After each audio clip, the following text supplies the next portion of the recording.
Welcome all. I am Nur Jagdale and we are going through our subject electrical and electronic measurements, from which we have started topic number 2, that is measurement of voltage and current.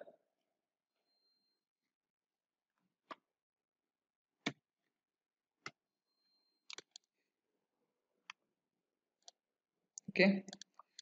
Previous लेक्चरला आपण classification of MI instrument बघितलं होतं. ठीक आहे, ते आज आपण in detail बघणार आहोत.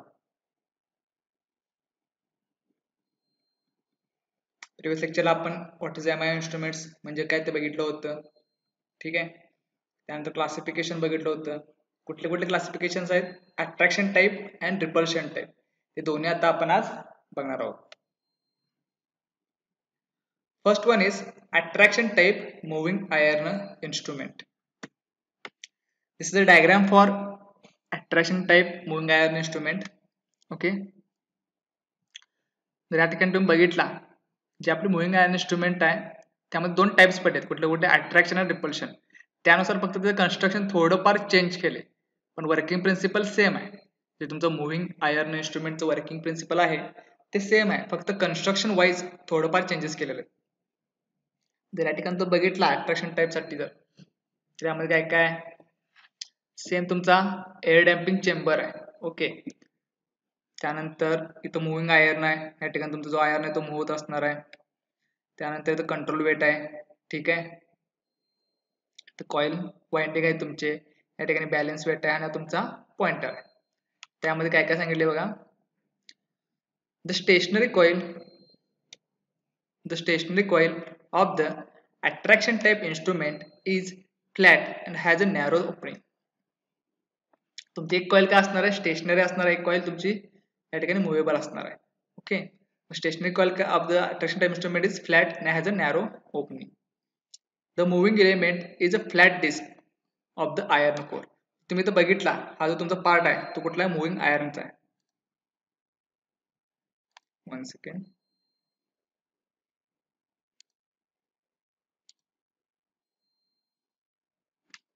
जर या ठिकाणी तुम्ही बघितला, तो हा जो पार्ट आहे तुमचा, जो एअर डॅम्पिंग चेंबर आहे, यामध्ये हा जो आयर्न कोर आहे किंवा डिस्क आहे ती तुमची मुव्हेबल आहे. ते काय होते, आतमध्ये वर खाली अशी मूव्ह होते. ठीक आहे, जशी तुमची ही डिस्क मूव्ह होईल तसं तो पॉइंटर तुमचा काय होणार, इकडे डिफ्लेक्ट होणार आहे. जशी तुमची कॉईल आतली जशी मूव्ह होईल तसं तो डिस्क जशी मूव्ह होईल तशी तो पॉइंटर पण मूव्ह होणार. ठीक आहे. The current flow through the stationary coil produces the magnetic field which attracts the iron piece. काय करते, जेव्हा तुम्ही ह्याला सप्लाय देताय, तेव्हा तुम्ही काय करताय, कॉइलला तुमचा सप्लाय मिळतोय त्यावेळेला ते काय होते, एनर्जाइज होऊन मॅग्नेटिक फील्ड प्रोड्यूस होते. आणि ज्यावेळी ते मॅग्नेटिक फील्ड प्रोड्यूस होतात त्यावेळेला ही कॉइल तुमच्याकडे अट्रॅक्ट होते. काय होते, अट्रॅक्ट होते. आणि हा कॉइल अट्रॅक्ट झाले म्हणजेच काय, मेकॅनिझम तुमच्या पॉइंटरच्या इथं कनेक्ट केलेलं असतंय. आणि ज्यावेळी ते मुवमेंट होईल तुमच्या कॉइलची डिस्कची, त्यावेळी तुमच्या पॉइंटरची पण या ठिकाणी मुवमेंट होणार. प्रिन्सिपल सेम आहे, जे आपण प्रिन्सिपल बघितलं होतं. म्हणजेच काय, ज्यावेळी तुम्ही सप्लाय द्याल त्यावेळेला मॅग्नेटिक फील्ड प्रोड्यूस होणार आणि त्या मॅग्नेटिक फील्डमुळे काय होणार, तुमचं अट्रॅक्शन तिथं लागू होणार मुव्हिंग आयर्न इन्स्ट्रुमेंटला.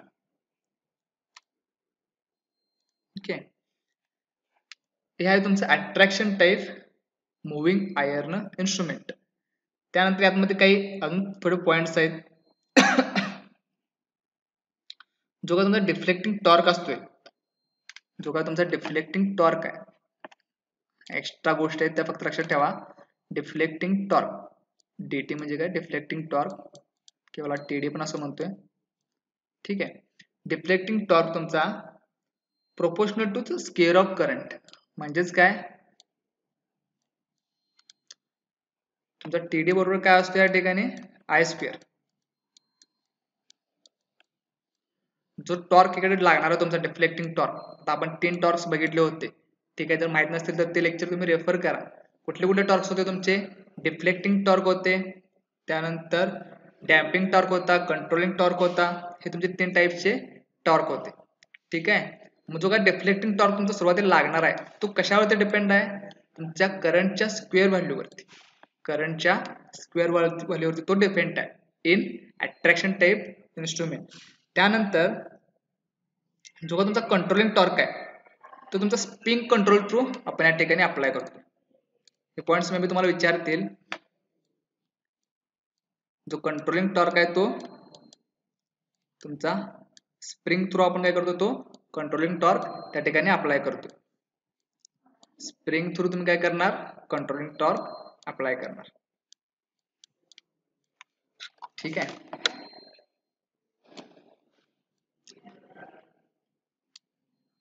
स्प्रिंग थ्रू तुमचा काय असणार आहे, कंट्रोलिंग टॉर्क त्या ठिकाणी तो आपण अप्लाय करतो.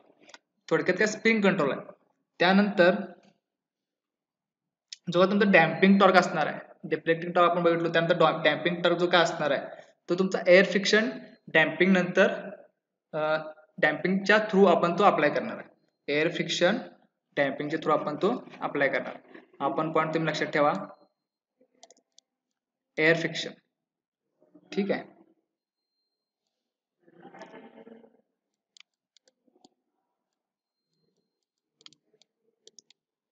तीन पॉइंट्स मी कुठले कुठले सांगितले. जो पहिला पॉइंट आहे डिफ्लेक्टिंग टॉर्क तुमचा स्क्वेअर ऑफ द करंट वर डिपेंड आहे अट्रॅक्शन टाइप मध्ये.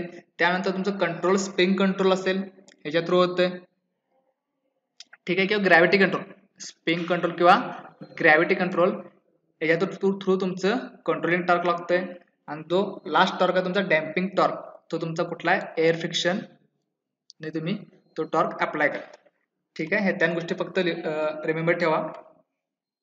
हे होतं तुमचं attraction type moving iron instrument. त्यानंतर आहे repulsion type moving iron instrument.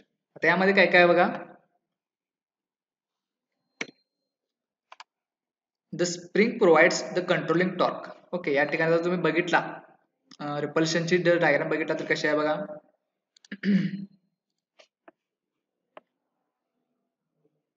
या ठिकाणी तुमचं काय एक फिक्स्ड वेन आहे, हे जे दिसतोय तो फिक्स्ड वेन आहे. ठीक आहे. ह्याचाच हा काय केला टॉप व्ह्यू इथे तुम्हाला दाखवलेला आहे. या ठिकाणी जर तुम्ही बघितला तरी फिक्स्ड वेन आहे. त्यानंतर इथे एक मुव्हेबल वेन आहे, म्हणजे तुमचा हा जो वेन दिसतोय तो काय मुव्हेबल आहे, वर खाली रिपल होत असणार आहे. ठीक आहे. त्याला काय रिपल्शन फोर्स लागत असणार आहे, म्हणजेच हा मुव्हेबल असणार आहे तुमचा. त्यानंतर जर बघितला तुमची कॉईल आहे, ही तुमची जर बघितला पूर्ण काय ही कॉईल आहे. ठीक आहे. आणि त्या वेनच्या मधोमध बरोबर तुम्ही काय करा, तुमचा पॉइंटर कनेक्ट केलाय. म्हणजे सेम प्रिन्सिपल असणार आहे. मॅग्नेटिक फील्ड प्रोड्यूस झाल्यानंतर तुमचा मुव्हेबल वेन काय होत असणार आहे, मूव्ह होत असणार आहे. आणि एकदा तो मूव्ह झाला की तुमचा पॉइंटर पण इकडे तिकडे डिफ्लेक्ट होत राहणार. ठीक आहे. त्यानंतर तर काय सांगितले बघा, the spring provides the controlling torque. Same या ठिकाणी पण तुमचं स्प्रिंग कंट्रोल आपण सॉरी स्प्रिंग कंट्रोल काय करतोय, आपण वापरतोय कंट्रोलिंग टॉर्क साठी. त्यानंतर air friction induces the damping torque which oppose the movement of the coil. त्यानंतर एअर फ्रिक्शन डॅम्पिंग, सेम या ठिकाणी आपण एअर फ्रिक्शन डॅम्पिंग वापरतोय. The repulsion type instrument is a non polarized instrument. It is a non polarized instrument that is free from the direction of current passes through it. Thus it is used for both AC and DC. हा point महत्वाचा आहे. जे का तुमचे MI instruments असतात ते तुम्ही AC ला ॲज वेल एज DC साठी पण वापरू शकता. त्या प्रकारे ते डिझाईन केलेले असतात. बोथ AC DC साठी पण असतात, स्पेशल तुमच्या AC साठी पण असतात. ठीक आहे. आणि AC DC साठी पण तुम्ही वापरू शकता. हे कुठले होते तुमचे MI instruments, moving iron instruments. ठीक आहे. त्यानंतर काय ऍडव्हान्टेजेस आहेत बघा MI चे. युनिव्हर्सल यूज नावात आहे तुमच्या. युनिव्हर्सल म्हणजे सगळीकडे आपण वापरतो. The MI instruments is independent of direction of current and hence used for both AC and DC. तुम्ही AC साठी पण वापरू शकता आणि DC साठी पण वापरू शकताय. म्हणजे हे डिपेंड नाही इंस्ट्रुमेंट तुमच्या डायरेक्शन ऑफ करंट वरती. जसे आपले जर तुम्ही बघितला PMMC चं काही लिमिटेशन्स आहेत, काय लिमिटेशन्स आहेत ते तुम्ही AC साठी वापरू शकत. त्यामुळं हा एक ऍडव्हान्टेज आहे कशाचा, MI चा. ओके. त्यानंतर आहे less friction error. The friction error is very less in the moving iron instrument because their torque weight ratio is high. The torque weight ratio is high because their current carrying part is stationary and moving parts are lighter in weight. तुमचा जो friction error आहे, friction जो होणार आहे ते यामध्ये कमी होते. ठीक आहे, फ्रिक्शन होणार आहे ते यामध्ये कमी होते. आता हे कशामुळे कमी होते? जो का तुमचा करंट कॅरिंग पार्ट आहे तो स्टेशनरी एका जागी थांबलेला असतो आणि मुव्हिंग पार्ट कुठला असतो? फक्त जो त्याला तुम्ही जे मॅग्नेटिक फील्ड थ्रू एनर्जाइज करणार आहात तुमचा मुव्हिंग पार्ट्स असतोय, पण तो काय असतो? लाइटर इन वेट असतो. त्यामुळे तो फ्रिक्शन होणार काय असणार? ऑब्विसली कमी होणार. जसं तुमचं वेट वाढेल तसं ऑब्विसली काय होणार आहे? लोड पडणार आणि फ्रिक्शन जास्त होणार. ठीक आहे. नेक्स्ट पॉइंट आहे तुमचा cheapness. The MI instruments require less number of turns as compared to PMMC instrument, thus it is cheaper. हे काय तुमचे चीप आहेत. जर आपण पीएमएमसी बघितलं तर ते थोडे काय आहेत? कॉस्टली आहेत. पण या ठिकाणी काय असतं? तुमचं लेस नंबर ऑफ टर्न्स असतात. काय आहे त्या ठिकाणी? Less number of turns as compared to PMMC instrument. जेवढं तुम्हाला वाइंडिंग कमी लागणार आहे तेवढे कॉस्ट तुमची ऑब्विसली कमी होणार. टर्न्स कशाचे असतात तुमचे? कॉपर वाइंडिंगचे असतात. ऑब्विसली कॉपर कमी लागते म्हटल्यावर खर्च पण तेवढा कमी झाला, कारण कॉपर काय कॉस्टली आहे. नेक्स्ट ॲडव्हान्टेज आहे रबस्टनेस. ठीक आहे, मजबूत म्हणतो ना, मजबूती म्हणतो आपण. The instrument is robust because of their simple construction and also their current carrying part is stationary. एक तर पहिली गोष्ट म्हणजे हे काय तुमचं मजबूत आहे. त्याचं कन्स्ट्रक्शन काय सिम्पल तर आहेत पण मजबूत पण आहे. आता हे मजबूत कशामुळे आहे? जो करंट कॅरिंग पार्ट आहे तो तुमचा स्टेशनरी आहे, त्यामुळे हे कन्स्ट्रक्शन काय झालं याचं? मजबूत आहे. ठीक आहे. त्यानंतर डिसएडव्हान्टेज काय काय आहेत बघा. Disadvantages of moving iron instrument. जसे काही ॲडव्हान्टेजेस आहेत तसे डिसएडव्हान्टेजेस पण आहेत.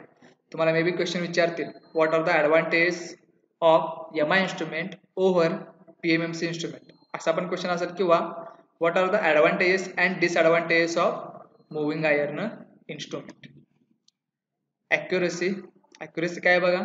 The scale of the moving iron instrument is not uniform and hence the accurate result is not possible.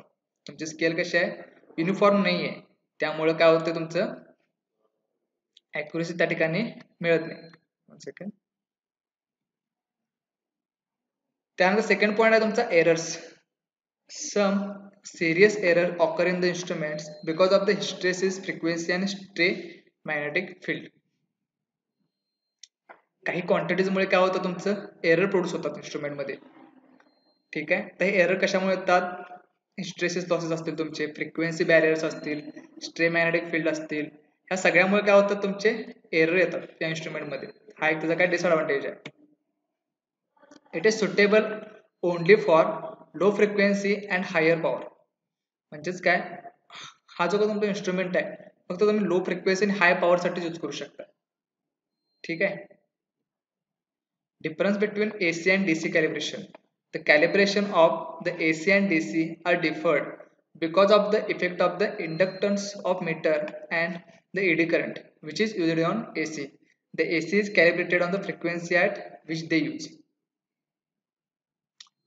आता आपण जर बघितला तर हे आपण दोन्हीसाठी वापरते बरोबर ना, एसी आणि डीसी साठी. पण कॅलिब्रेशन साठी तुम्हाला काय पडते जरासं सॉरी, कॅलिब्रेशन करायच्या वेळेला तुम्हाला काही अडचणी येतात एसी आणि डीसी एकदम तुम्ही मेजर करत असल्यामुळे. ठीक आहे. हे काही डिसएडव्हान्टेज होते तुमचे. सिंपल आहे एमआय इंस्ट्रुमेंट. फक्त एवढं लक्षात ठेवा की एमआय तुम्ही एसी आणि डीसी दोन्हीसाठी वापरू शकता. ठीक आहे. डॅम्पिंग वाईज बघा, टॉर्क वाईज बघा कुठले कुठले टॉर्क तुमचे अप्लाय म्हणजे होतात, कुठले कुठले टॉर्क्स असतात तुमच्या अट्रॅक्शन मध्ये आणि रिपल्शन मध्ये. ठीक आहे. थँक्यू.